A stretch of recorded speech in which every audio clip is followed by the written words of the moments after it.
Hello दोस्तों, स्वागत है आपका। दोस्तों, जनरल स्टडीज़ के प्रीवियस ईयर्स क्वेश्चन को इस सेशन में कवर किया गया है। दोस्तों, अगर आप कॉम्पिटिटिव एग्जाम्स की तैयारी कर रहे हैं तो ये वीडियो आपके लिए बहुत यूजफुल होने वाला है।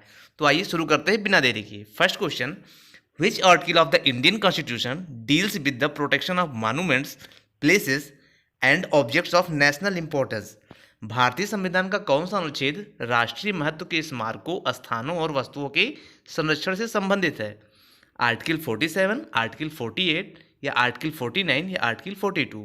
दोस्तों, भारतीय संविधान के भाग 4 में अनुच्छेद 36 से 51 तक राज्य की नीति निर्देशक तत्व, जो हम लोग डीपीएसपी कहते हैं, ये वर्णन किया गया है। दोस्तों, आर्टिकल 49 में राष्ट्रीय महत्व के स्मारकों, स्थानों और वस्तुओं के संरक्षण से संबंधित है। ओके, तो इस तरह से दोस्तों इसका राइट आंसर होगा ऑप्शन नंबर सी। दोस्तों, इसके अन्य ऑप्शंस को भी देख लेते हैं। दोस्तों, अनुच्छेद 48, इसमें क्या है दोस्तों? राज्य के पशु नस्ल सुधार तथा पशुवध पर रोक लगाकर आधुनिक तथा वैधानिक तरीके से कृषि और पशुपालन को संगठित करने की जिम्मेदारी दी गई है। दोस्तों, अनुच्छेद 42 में काम की न्याय संगत और मनोवांछित दशाओं तथा प्रसूति सहायता का उपबंध किया गया है। दोस्तों, आर्टिकल 47 में पोषाहार स्तर तथा जीवन स्तर को ऊंचा करने तथा लोक स्वास्थ्य का सुधार करने का राज्य का कर्तव्य दिया गया है। दोस्तों, तो इस तरह से इस क्वेश्चन का राइट आंसर क्या होगा? Option number C. ओके दोस्तों, नेक्स्ट क्वेश्चन की तरफ मूव करते हैं।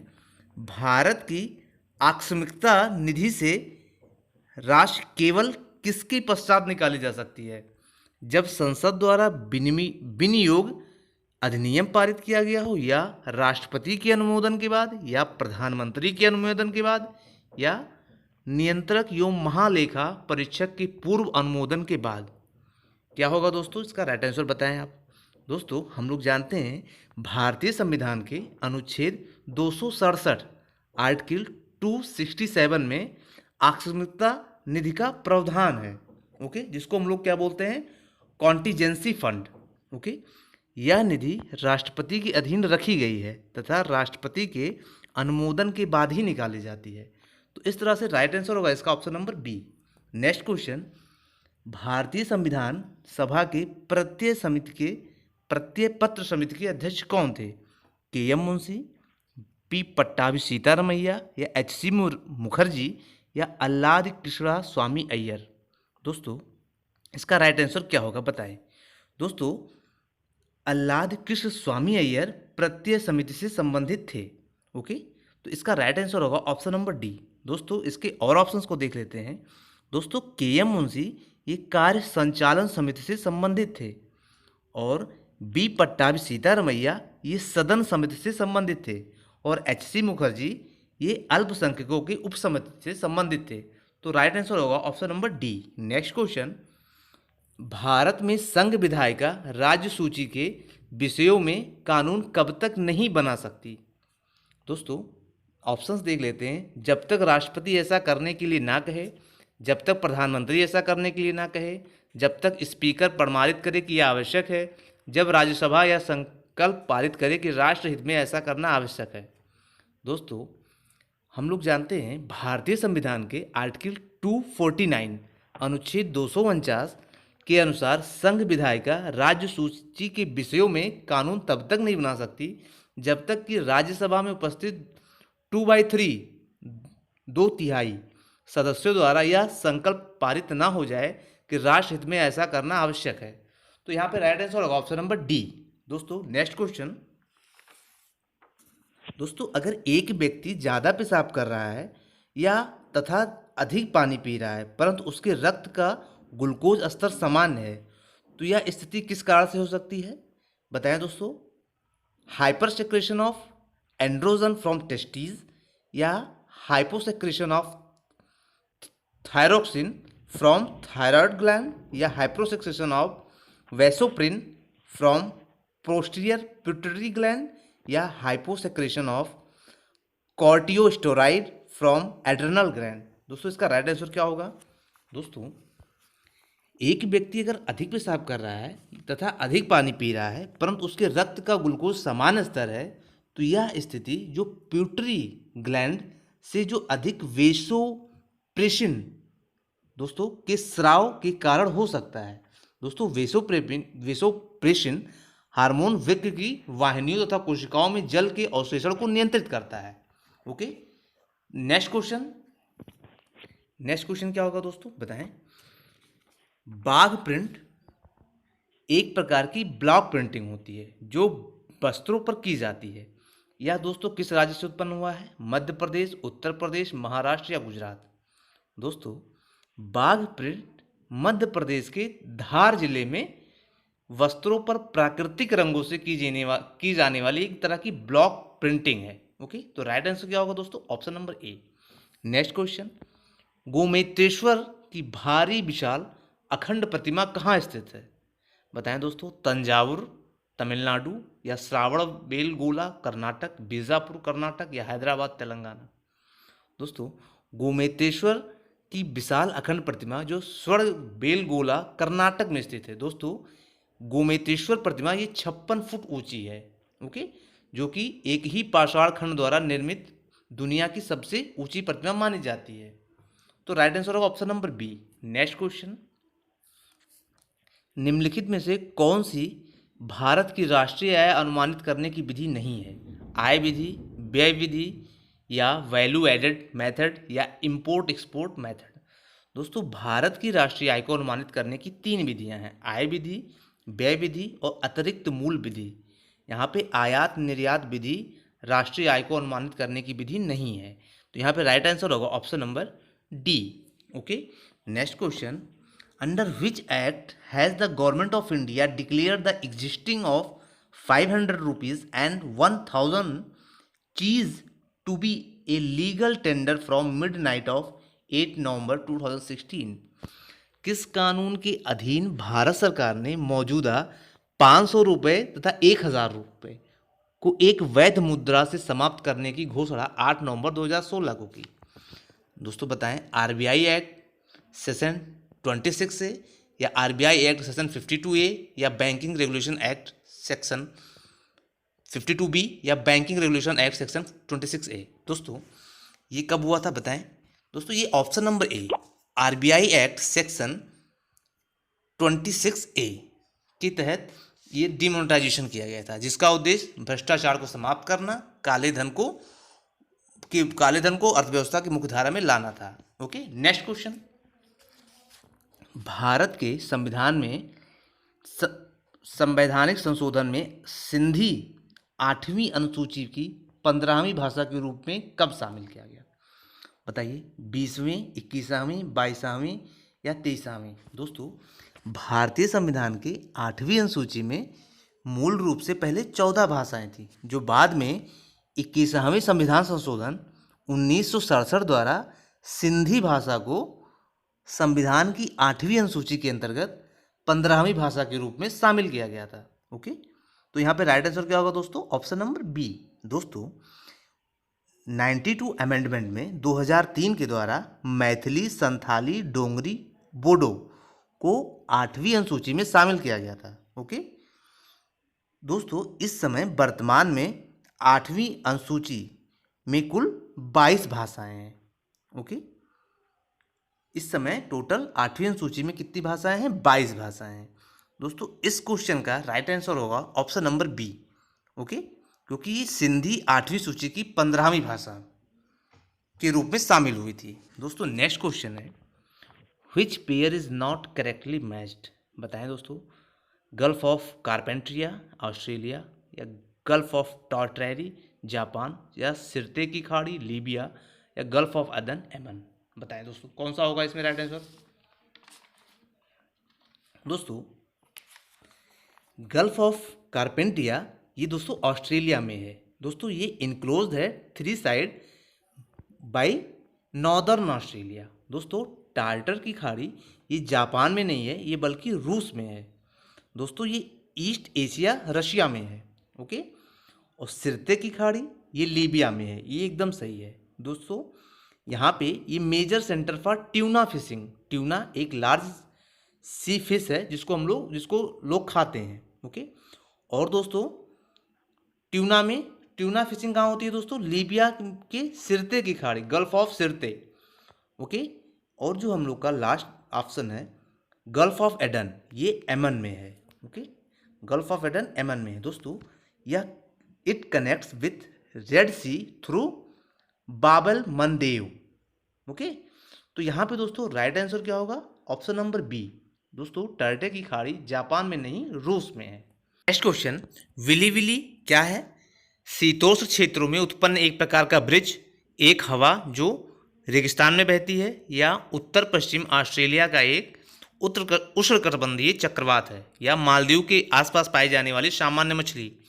दोस्तों इसका राइट आंसर क्या होगा? दोस्तों कर्क और मकर रेखाओं के मध्य उत्पन्न होने वाले चक्रवाती तूफानों को हम लोग उष्णकटिबंधीय चक्रवात कहा जाता है। दोस्तों सामान्य रूप में चक्रवात न्यून वायुदाब के केंद्र होते हैं। इनकी दिशा उत्तरी गोलार्ध में घड़ी की सुइयों के विपरीत तथा दक्षिणी गोलार्ध में घड़ी की सुइयों के अनुकूल होती हैं। दोस्तों अलग अलग स्थानों पे इनके नाम विभिन्न विभिन्न हैं।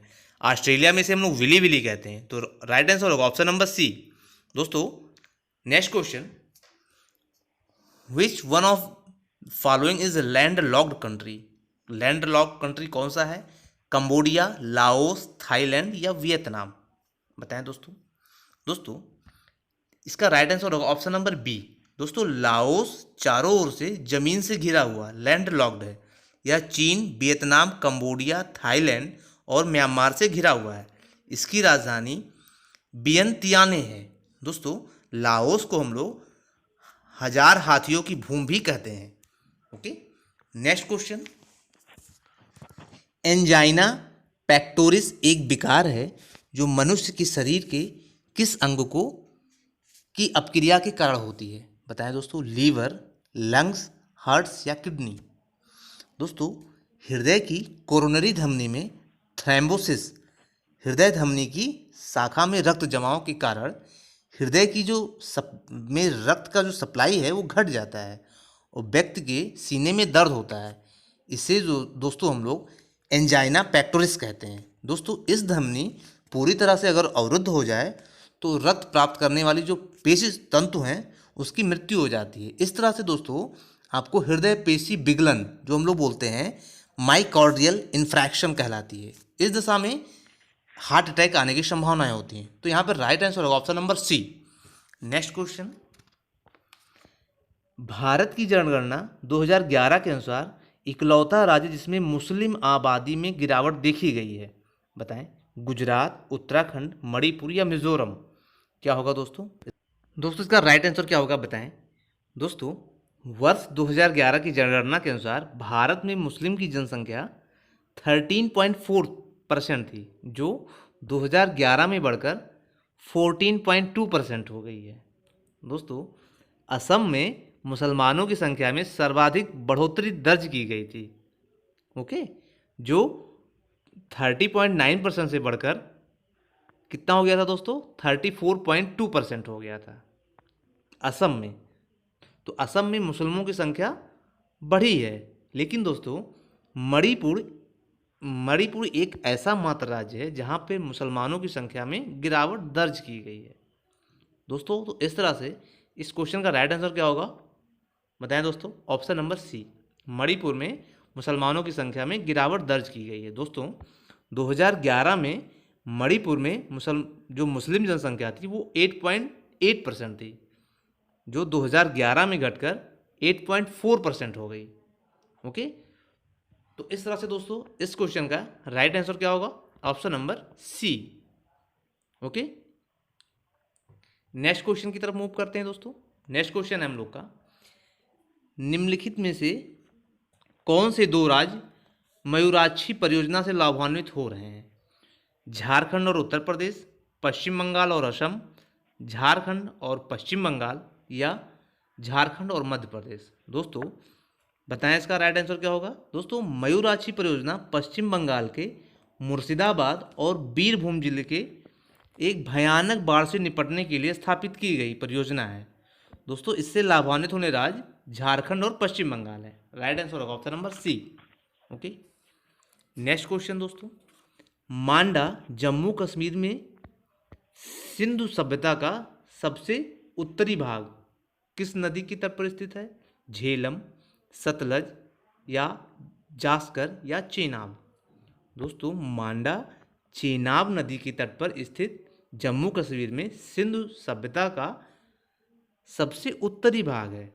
दोस्तों इसके वेस्ट में क्या है, सिंधु सभ्यता का विस्तार पश्चिम में बलूचिस्तान और पूरब में आलमगीरपुर उत्तर प्रदेश तथा दक्षिण में दैमाबाद महाराष्ट्र तथा उत्तर में दोस्तों मांडा जम्मू कश्मीर तक था। ओके, तो दोस्तों इस तरह से देखें, इसका राइट आंसर क्या होगा, option number D Chenab. Okay, next question, कौन सा ऋग्वैदिक देवता को भगवान और लोगों के मध्यस्थ के रूप में माना जाता था, इंद्र, वरुण, अग्नि या सूर्य। दोस्तों राइट आंसर क्या होगा, दोस्तों अग्नि देवता को भगवान और लोगों के बीच मध्यस्थ के रूप में माना जाता था। दोस्तों ऋग्वेद में अग्नि के लिए 200 ऋचाओं का उल्लेख भी किया गया है। ओके, तो भगवान और लोगों के मध्य कौन था जो मध्यस्थ मानते थे, अग्नि को। नेक्स्ट क्वेश्चन, किस मौर्य सम्राट ने स्मारकों के लिए पत्थर के उपयोग की शुरुआत की, चंद्रगुप्त मौर्य, बिंदुसार, अशोक या कुणाल। दोस्तों राइट आंसर क्या होगा, दोस्तों बिंदुसार का यहाँ पे राइट आंसर क्या होगा, दोस्तों बिंदुसार का यहाँ पे राइट आंसर होगा ऑप्शन नंबर सी, क्योंकि बिंदुसार का उत्तराधिकारी अशोक हुआ जो 269 ईसा पूर्व में मगध की राजगद्दी पर बैठा था। दोस्तों अशोक के शिलालेखों में ब्राह्मी, खरोष्टी, ग्रीक और अरमाइक लिपियों का प्रयोग हुआ है। Next question, which of the following books is not written by Amoghavarsha प्रथम। क्या है दोस्तों, कविराज मार्ग, रत्नामलिका या पश्चानोथ राम मलिका या आदि पुराण। दोस्तों अमोघ वर्ष प्रथम राष्ट्रकूट साम्राज्य के राजा थे, उन्होंने कन्नड़ की प्रसिद्ध ग्रंथ कविराज मार्ग की रचना की थी। इन्होंने ही दोस्तों रत्नामालिका, पार्श्वनाथ रामालिका की रचना संस्कृत में की थी। दोस्तों इन्होंने आदि पुराण की रचना नहीं की थी। आदि पुराण एक संस्कृत काव्य है जिसके लेखक जिन सेन है। इसका राइट आंसर होगा ऑप्शन नंबर डी।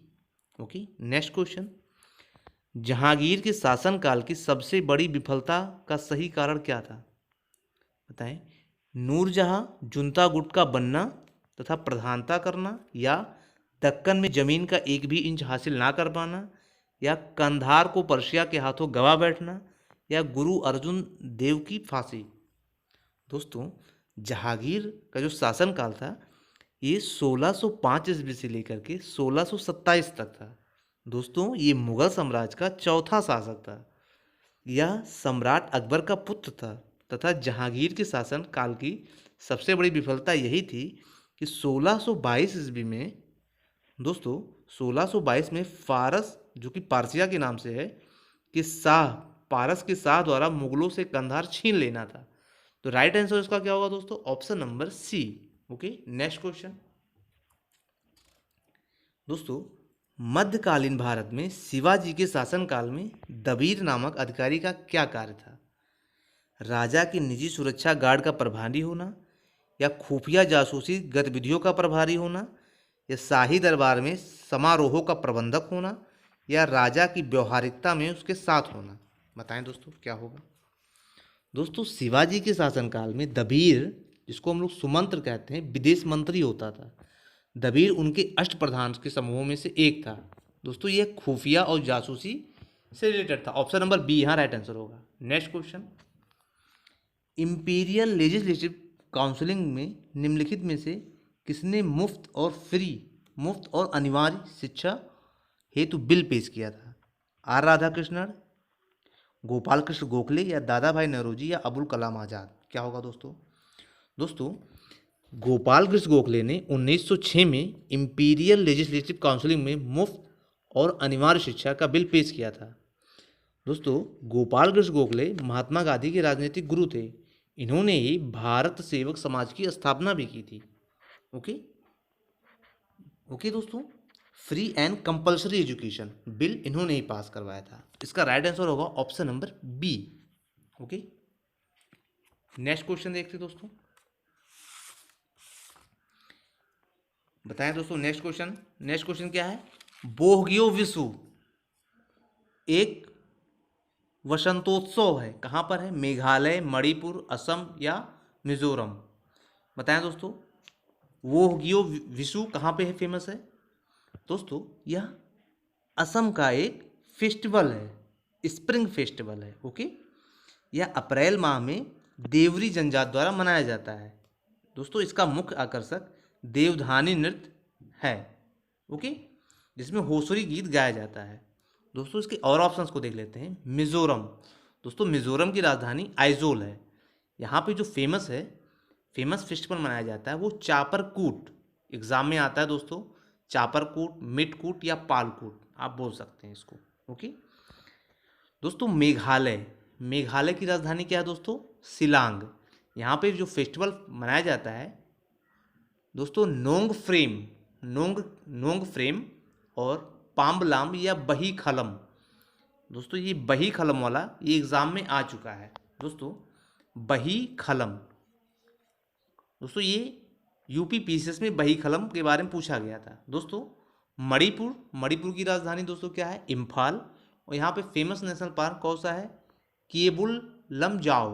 ओके दोस्तों, और असम में का तो आपने देखा ही बहिशियो वुशु, और यहाँ पर एक फेमस है बिहू।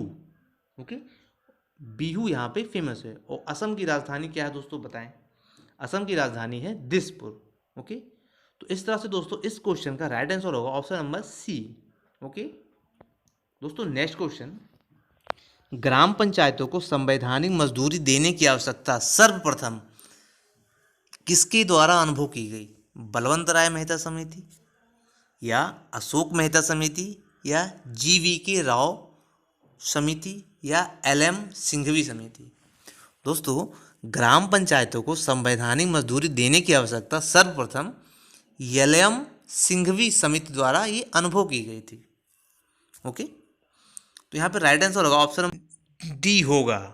दोस्तों बलवंत राय मेहता समिति ने पंचायती राज व्यवस्था का सुझाव दिया था, त्रिस्तरीय, ग्राम स्तर और पंचायत समिति और जिला परिषद। दोस्तों 1986 में गठित LM संघवी समिति के सिफारिशों के आधार पर दोस्तों 73वें संविधान संशोधन 1992 द्वारा पंचायती राज को संवैधानिक दर्जा दिया गया था। दोस्तों पंचायती राज की स्थापना सर्वप्रथम राजस्थान के नागौर जिले में 2 अक्टूबर 1959 को तत्कालीन प्रधानमंत्री पंडित जवाहरलाल नेहरू ने की थी।